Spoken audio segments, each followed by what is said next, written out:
Welcome back to Sports with Hunzi. NFL season preview, division by division. Also going to give you two segments, a surprisingly good team, give you a little bit of support there, and a surprisingly bad team. Going to try and make this quick. Sorry if you hear my daughter screaming in the background. I'll start with my surprisingly good team. So, thought a lot about it. I think the Tennessee Titans are going to be pretty good this year. I'm not a fan of them by any means, but they got the Jets at home, Indy twice, and they have Cleveland at home. They also have Vegas on the road, and then they also have Washington at home, which I think Washington will be improved. Neither here nor there. I think Tennessee and their schedule plays for them to be better. I think their defense is going to be improved. Not that it was bad last year. I expect there to be less fluctuation from game to game, if that makes sense. Rob Saleh does a good job coaching defenses. Whether or not they have the offensive production, I don't know. I think they have the talent for it, and that's why I'm kind of taking the gamble on it. They've got a decent wide receiver core. They've got a good offensive line, probably one of the better offensive lines in the division, especially when they're healthy. And then I think Cam Ward probably takes a step up. With those things in mind, I think Tennessee is going to surprise a couple people. Definitely a wild card team. I don't see them winning the division, but I think they have the talent and now some of the organization, especially with Rob Saleh and Dable being there. I think they'll put together a decent year, which is why I think they are going to surprise a lot of people. Now, a surprisingly bad team this year. That's the Chiefs. So it's really tough to want to pick against Patrick Mahomes. But at the same time, when I look at the Chiefs roster, I don't see a lot of improvements. They struggled to get to the passer last year. They added Peter Woods through the draft. I think he'll be a good player. I don't see their edges improving very much. With the loss of Trent McDuffie, it begs the question, okay, if you're going to lose out on a corner, start a rookie, and and not add anybody to the pass rush, what's going to change for the defense when it comes to rushing the passer? Because if you have to play off of, if the cornerbacks are not good and you got to play off, you got to have a good pass rush. And they haven't done anything this offseason to solidify themselves as a good pass rushing team. I don't understand where the struggles that they had at the beginning of the season before Patrick got hurt, why wouldn't those carry over? The wide receiver room was left unimproved as well. They are still small. Yes, they are fast, but they don't have the size to be able to run out of 11 personnel. They don't have the wide receivers to go up and win the 50-50 balls. Rashee Rice is coming off an injury and jail time. Not great for building success into the season. Patrick coming off his ACL. I know that they added Kenneth Walker, who will be an upgrade from Pacheco at the running back position. Yet, with the offensive line not being upgraded, I don't see their run game getting it much better. I think marginally,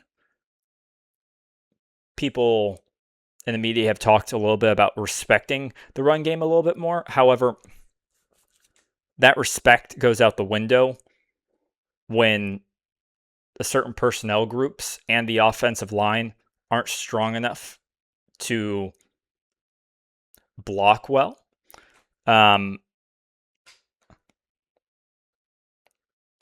It wouldn't surprise me if Kansas City missed the playoffs again.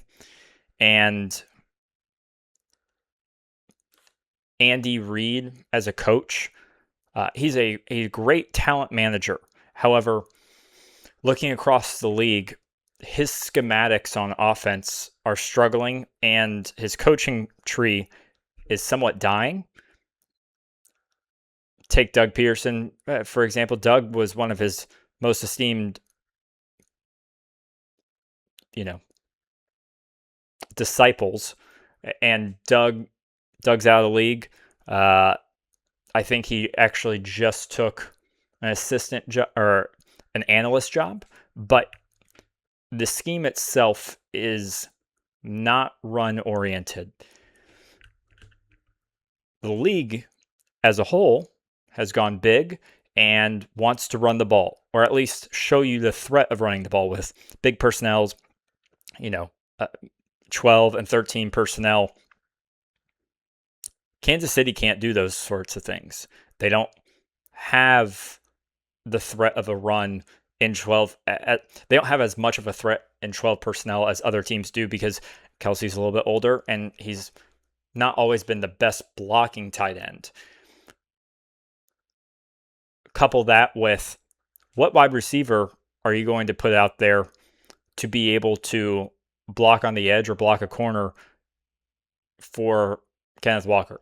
I just don't see any size in that room. I definitely don't see why the schematic problems that they had last year are going to change because they got the same coach. They got basically the same O-line. I don't know what they're going to improve upon this year or what they did. So that's who I have as a surprisingly bad team. Now, I'm fully prepared to, eat my words because what I will consider probably Patrick Mahomes' greatness. But when I was looking through the list of teams and who I would be surprised is bad, the Chiefs kept coming to mind when it comes to a lack of improvement in their roster and I guess a outdated scheme. So moving on to division winners. I won't go into wildcard teams or anything like that. I'm going to go AFC North, East, South, and West. NFC North, East, South, and West. Give you a little bit about each team and why I picked them to win their division. In the North, or in the AFC North, I've got Baltimore. I think their schedule improves on it. They missed the playoffs last year. I think with Jesse Minter, I think their defense will slightly improve, which I think was truly the reason that they got held back last year, especially at the beginning of the season. Down the stretch, it was injuries, I think, on the offensive end. I think their defense was fine. But with an improvement on defense and a healthy Lamar, I anticipate them getting back into the playoffs. I'm not as high on Cincinnati as other people are. I don't believe that Joe would be healthy. I just don't have enough reason to believe so. And Pittsburgh with Aaron Rodgers they'll be competitive. And then with Cleveland, I don't see them winning very many games again. I don't think they want to win very many games, but that's neither here nor there. Coming out of the East, I have Buffalo. I think New England takes a small step back. Buffalo is the strongest team in the division. I trust Josh Allen. Their floor is usually 10 wins. Buffalo is going to be tough. I think they've improved on offense.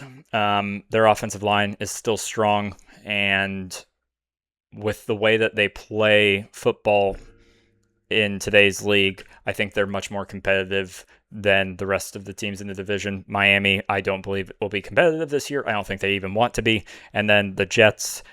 There was a small part of me that wanted to pick the Jets as my surprisingly good team, but that's once again a Geno Smith take. Don't think I want to go there again. I kind of wanted to go there, but it's also the AFC East. Geno's playing Buffalo and New England. I just couldn't dare myself. In the South, I have the Jags. I think the Jags improved defensively this year, which is, I think, in hindsight, will be kind of hard to believe considering all the turnovers. However, the way that the Jags will be able to play this year with a healthier cornerback room and a more organized front seven, I think will allow for a better pass rush, and it will become less turnover oriented and more pressure oriented defense. The offense, who knows? I think every piece is there for them to succeed. However, I could see them still struggling. It's just what the Jags do on offense. In the West, I have the Broncos winning again. I think Sean Payton's a great coach, and I don't believe in Vegas. I don't believe in the Chiefs. And as much as I want to believe in the Chargers and Justin Herbert, I don't think they'll be healthy. That's just been who they are, and until otherwise, I'm going to assume that they're going to struggle and miss the playoffs. To the NFC. In the North, I have Detroit. This one was kind of a toss-up and a mixture of, like, that NFC North is just four teams punching each other really, really hard, and whoever stays healthy usually, or I should say, I feel like is going to win. That's not to say that I think Detroit has always been the healthiest team. I just think that Chicago will take a step back this year. A lot of wins last year, a lot of close wins, similar to Washington the year before that. The Minnesota Vikings, I still think, are a couple pieces away from being able to compete at a high level, especially defensively. And then Green Bay, I still think Green Bay will. I mean, Micah's coming off the ACL injury. Their defensive line is still outdated, and I think will struggle as the season goes on. Their offense is, well, I would consider unimproved from last year, which doesn't give me a whole lot of faith that they're going to take a step forward. That's my reasoning for the North. In the East, I have Philly. Philly is got they have great trenches, and when you have a great offensive line, a great defensive line, it's really hard to pick against them. I want to believe in Dallas. I have very little faith in Harbaugh in New York. They may have talent-wise one of the better defenses available on paper, but I don't see them being able to improve offensively. And then in Washington, I don't think their defense was improved enough in the offseason to be able to compete with Dallas and Philly and how stacked those offenses are. In the South, this is kind of a toss-up like it is every year. I went back to Tampa Bay only because I think Baker's the best quarterback in the NFC South. Not great vibes coming out of Tampa Bay, but I think Ruben Bain's going to be really good, and I think that the offense in Tampa Bay will at least be able to produce for what the NFC South needs. And do I have any confidence in Atlanta? No, I don't have any confidence in New Orleans. Carolina's the other one. Obviously, Carolina and Tampa Bay were competing last year, but Carolina, to me, defensively, I worry about their health. They've been banged up, and then Bryce still scares me a little bit. That run game and whether or not they can get the offensive line to get the run game going again, I don't know.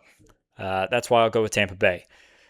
In the West, I'll go Rams. I mean, we're only a couple plays away from the Rams and Seattle kind of flipping their season last year. I think the Rams, if healthy, have the better team on paper. And with Kubiak leaving Seattle, I'd put the better offense in the hands of McVay than Seattle this year. It's really hard to pick against Seattle because I think they're still going to have the best defense in the league. But the Rams and McVay tend to find a way to make it a close game.